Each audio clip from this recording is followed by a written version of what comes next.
Bismillahirrahmanirrahim. Assalamualaikum warahmatullahi wabarakatuh.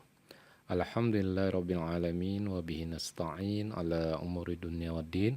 Wassalatu wassalamu ala asrofil anbiya'i wal mursalin wa ala alihi wa sahbihi ajma'in, amma ba'du. Berjumpa kembali kita dengan pembelajaran pendidikan agama Islam untuk kelas 12. Kali ini kita akan membicarakan tentang bab yang ke-7 dengan judul ilmu kalam, yang mana pada pertemuan kita bab yang ke-7 ini insya Allah akan kita bagi menjadi 4 pertemuan. Dan untuk ini, kali ini merupakan pertemuan yang pertama untuk bab 7, yang mana kita akan mempelajari tentang pengertian daripada ilmu kalam ya. Jadi kita akan bicarakan tentang pembicaraan kita mengenai ilmu kalam. Yang pertama, untuk pertemuan kita kali ini kita hanya bicarakan tentang pengertian ilmu kalam. Pengertian ilmu kalam atau istilah ilmu kalam terdiri dari dua kata, ilmu dan kalam. Jadi ada dua kata, ada ilmu, ada kalam. Kata ilmu dalam Kamus Besar Bahasa Indonesia KBBI mengandung arti pengetahuan tentang suatu bidang yang disusun secara bersistem menurut metode tertentu. Jadi yang namanya ilmu itu adalah pengetahuan tentang suatu bidang ya, itu jadi kita mengetahui sesuatu bidang yang disusun secara bersistem menurut metode tertentu. Jadi sistematis, ada urutan-urutannya dan ada metode-metode tertentu untuk mempelajarinya. Itu adalah tentang ilmu. Adapun kata kalam berasal dari bahasa Arab yang berarti kata-kata atau pembicaraan ya kan. Kata-kata atau pembicaraan. Jadi yang namanya kalam itu adalah bisa diartikan kata-kata atau pembicaraan. Dalam pengertian pembicaraan yang bernalar dan menggunakan logika. Jadi yang dimaksud dengan kalam di sini adalah bukan asal berbicara atau bukan asal bepander, tapi adalah pembicaraan yang bernalar dan menggunakan logika. Jadi merupakan pembicaraan itu berdasarkan akal pikiran dan logika. Maka ciri utama ilmu kalam adalah rasionalitas dan logis. Nah, jadi cirinya itu harus rasional dan logis, bisa dipikirkan dengan akal pikiran. Sehingga ilmu kalam sangat erat hubungannya dengan ilmu mantik atau logika. Jadi dalam bahasa Arab namanya adalah ilmu mantik. Maksudnya adalah ilmu logika. Istilah lain dari ilmu kalam adalah teologi Islam. Jadi ilmu kalam itu selain disebut juga dengan ilmu kalam, bisa juga dinamakan dengan teologi Islam, atau kalau kita terjemahkan itu ilmu tentang ketuhanan ya di dalam Islam. Dari uraian tersebut dapat disimpulkan bahwa ilmu kalam secara etimologi atau bahasa adalah ilmu yang membicarakan bagaimana menetapkan kepercayaan keagamaan atau agama Islam dengan bukti yang meyakinkan. Jadi ilmu ini bagaimana membicarakan tentang keagamaan Islam itu sesuai dengan bukti-bukti yang meyakinkan. Di samping itu, ilmu kalam juga disebut sebagai ilmu yang membahas soal-soal keimanan.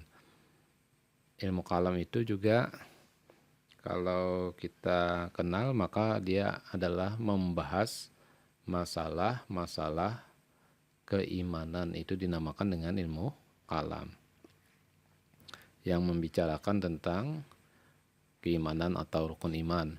Ilmu kalam secara terminologi adalah suatu ilmu yang membahas berbagai masalah ketuhanan dengan menggunakan argumen logika dan filsafat. Jadi ilmu kalam itu adalah bahasannya itu adalah tentang ketuhanan. Jadi ilmu tentang membahas masalah ketuhanan dengan menggunakan argumen logika dengan pikiran dan filsafat. Artinya pemikiran yang mendalam. Disebut juga dengan ilmu tauhid. Jadi ilmu kalam ini sama juga kita artikan dengan ilmu tauhid. Beberapa ahli mendefinisikan tentang ilmu kalam sebagai berikut. Yang pertama adalah Syekh Muhammad Abduh menjelaskan ilmu kalam sebagai suatu ilmu yang membahas tentang wujud Allah Subhanahu wa Ta'ala. Jadi yang dibahas adalah tentang wujud Allah Subhanahu wa Ta'ala, sifat-sifat yang wajib yang ada baginya, sifat-sifat yang jaiz yang disifatkan baginya, dan sifat-sifat yang tidak ada baginya bagi siapa? Bagi Allah. Juga membahas tentang Rasul-Rasul Allah untuk menetapkan kebenaran risalahnya. Apa yang wajib ada pada dirinya, hal-hal jaiz yang dihubungkan pada dirinya, dan hal-hal yang terlarang yang berhubungan dengan dihubungkan kepada diri mereka atau diri para rasul. Nah, itu adalah ilmu kalam menurut Syekh Muhammad Abduh. Jadi Syekh Muhammad Abduh ini menjelaskan ilmu kalam itu adalah mempelajari tentang wujud Allah, baik sifatnya Allah itu sifat yang wajib, sifat yang jaiz, yang mustahil, kemudian berkenaan dengan Rasul, untuk menetapkan kebenaran risalahnya, apa yang wajib, sifat yang wajib bagi Rasul, yang jaiz, kemudian yang mustahil juga bagi Rasul. Jadi ilmu kalam ini ya sama juga dengan ilmu tauhid. Kemudian yang kedua adalah Al-Farabi mendefinisikan ilmu kalam sebagai disiplin ilmu yang membahas zat dan sifat Allah Subhanahu wa Ta'ala. Jadi sama saja membahas sifat zat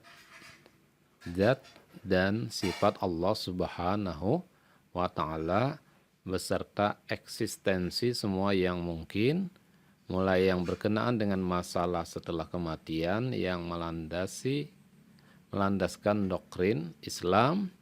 Penekanan akhirnya adalah menghasilkan ilmu ketuhanan secara filosofis.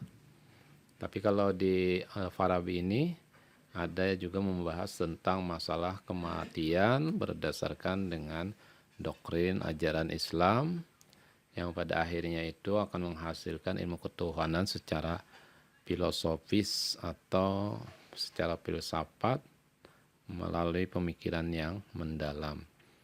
Kemudian yang ketiga adalah ilmu Khaldun. Ibnu Khaldun mendefinisikan ilmu kalam adalah disiplin ilmu yang mengandung berbagai argumentasi tentang akidah imani yang diperkuat dengan dalil-dalil rasional. Jadi pada intinya ya membahas juga adalah masalah tentang akidah atau tentang keimanan atau tauhid dengan berlandaskan dalil-dalil rasional, dengan dalil-dalil akal pikiran. Kemudian ada Mustafa Abdul Razik berpendapat bahwa ilmu kalam adalah ilmu yang bersandar pada argumentasi rasional yang berkaitan dengan akidah imaniyah atau sebuah kajian tentang akidah Islamiyah yang bersandar kepada nalar. Jadi berkenaan juga dengan masalah akidah atau keimanan atau akidah Islam ataupun yang perlu ada dalam akidah Islam, ya kan, yang bersandar itu kepada nalar atau logika menurut akal pikiran.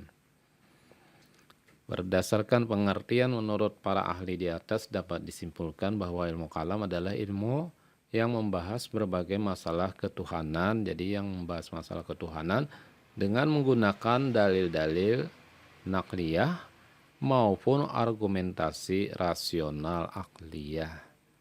Jadi dalilnya bisa nakliyah atau berdasarkan ayat-ayat atau hadis Nabi ataupun berdasarkan argumentasi rasional atau akliyah,